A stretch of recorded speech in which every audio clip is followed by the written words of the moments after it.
All right, let's get back to our election results this morning. In North Idaho, Bonner County voters will elect new trustees to the West Bonner School District. KREM 2's Nicole Hernandez joining us in studio right now with a closer look at those races. So Nicole, how are the results shaping up in the West Bonner School District this morning?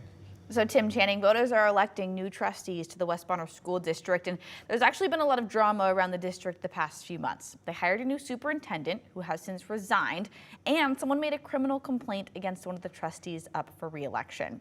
About 2 weeks ago, Brandon Durst resigned as superintendent. Parents and staff had said he was not qualified and didn't have previous education experience. So right now, Joseph Kren is the temporary superintendent.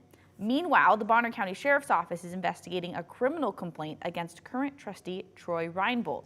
Reinbold is running for re-election right now, so take a look at the results in that race specifically. Reinbold is up against Elizabeth Glazier there right now. Reinbold has 61% of the votes, Glazier with just 39% of the votes, a total of just over 450 votes in that race. Also on the ballot is the seat for Zone 1. Alan Galloway is facing Margaret Hall. That race a little bit closer, but not by much. 59% of those votes going to Hall, 41% going to Galloway. This has the most total votes counted at over 900 votes counted.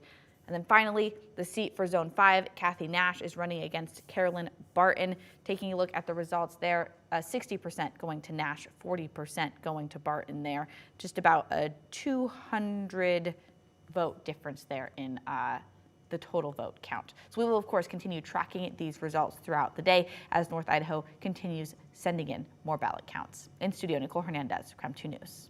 Well, thank you. More North Idaho results for you now. In Kootenai County, voters will have the chance to approve a $50 million bond meant to buy public open space on the Rathdrum Prairie and other parts of the county. The space purchased will be used to create parks, trail systems, and even spaces for farmers markets. Now, the bond does need a supermajority in order to pass, which means that it needs 2/3 of voters in order to approve it. So let's take a look at where the votes stand right now.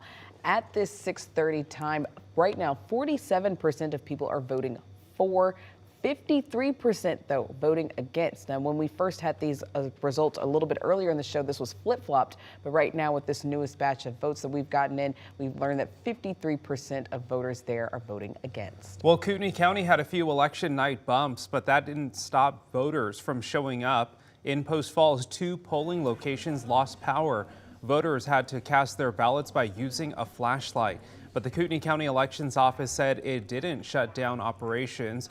Generators were sent out quickly to get the lights back on. The unofficial turnout was more than 33,000 voters. That's even with new voter registration laws in Idaho. No, I think we did a good job getting the message out, and the judges have done a good job just making sure people can show the proper ID photo if they have to register to vote, and then the proper proof of residency. We haven't had too many calls about that. The unofficial voter turnout in Kootenai County was just over 31%, about what election officials anticipated in a non-presidential election.